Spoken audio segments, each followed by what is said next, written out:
대통령의 외교적 발언에 대해 앞뒤 맥락을 잘라 왜곡하고 비틀어 공격하면서 국민을 선동하는 것은 국익을 내팽개치는 반국가적 행태가 아닐 수 없습니다. 대통령이 해외 순방길에 오를 때마다 하이에나처럼 선동머리에 골몰하는 더불어민주당은 도대체 어느 나라 국익을 위하고 어느 나라 국민을 대변하는 정당입니까? 윤석열 대통령은 외신과 인터뷰에서 한일 양국이 미래로 나아가기 위한 관계 개선 방안에 대해 소신을 밝혔습니다. 발언의 취지는 명확합니다. 북한의 핵이 고도화되고 연일 미사일 실험을 감행하는 대한민국의 안보 상황을 고려해 일본과 더욱 적극적으로 협력해 나아가야 한다는 취지입니다.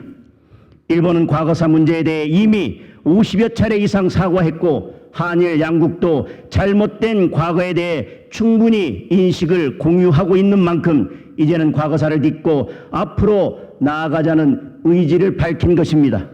지금 그 명확한 뜻을 가지고 왜곡하는 것 자체가 저는 문제가 있다고 보고, 그것은 뭐 주어다 아니면 뭐 누가 이렇게 사과하거나 무릎 꿇는 주체가 누구다라고 하는 그 논쟁으로 흐를 것은 아니고, 앞뒤 맥락에 비추어서 대통령의 의지가 무엇이고 뜻이 무엇인지 그것을 정확하게 전달하는 것이 저는 중요하다고 생각합니다.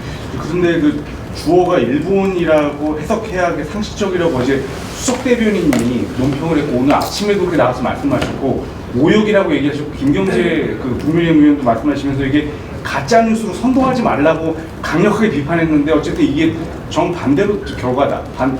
기자가 반박을 한 거 아닙니까? 정반대. 그 부분에 대해서 인정을 하시는지 뭐가 사실인지 먼저 밝히셔야 되는 거 아닙니까? 그 뜻은, 그리고 원문에 대해서는 여러분들이 보시면 그 뜻은 정확하게 아실 것입니다. 다만 어제 그 문제에 대해서, 인터뷰에 대해서 과도한 공격이 있었기 때문에 당 공보관실에서 또 수석 대변인이 논평을 하면서 그에 대해서 어떤 의견을 밝혔더라도 그에 대해서 이제 대통령실의 명확한 입장을 보여주셨고, 대통령께서는 본인의 의지는 한일 관계를 발전적으로 개선해 나가기 위해서 내 확고한 의지다.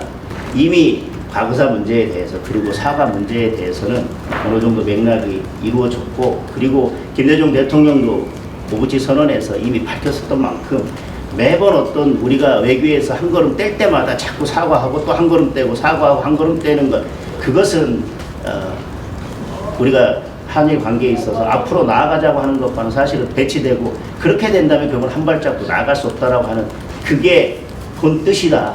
그리고 그거에 방점을 두고 발언을 하셨다라고 하는 그 대통령실 입장을 여러분들이 그냥 그대로 받아들여 주시면 될 것 같습니다. 논란이 조금 이렇게 세게 된 게, 사실 대통령실이 먼저 한글 원문을 공개를 한다고 해서 거기 주어가 분명히 없었잖아요. 그래서 그거를 근거 삼아가지고 어제부터 오늘 아침까지 국민의힘에서 여러 대표과 의견들이 나와서 주어가 생략된 거라고 국민의힘이 먼저 강조를 했던 거였는데, 그게 어쨌든 좀 뭔가 팩트가 좀 틀린 게 되어버려가지고 이에 대해서는 어쨌든 뭐 정정이든 뭐든 좀 해명이 필요하지 않을까 싶었어요.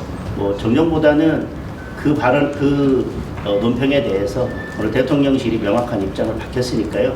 대통령실에서 밝힌 오늘의 입장이 대통령의 원래 말씀하셨던 뜻이고, 그게 대통령실 공식 입장이라고 받아들이시면 될 것 같습니다.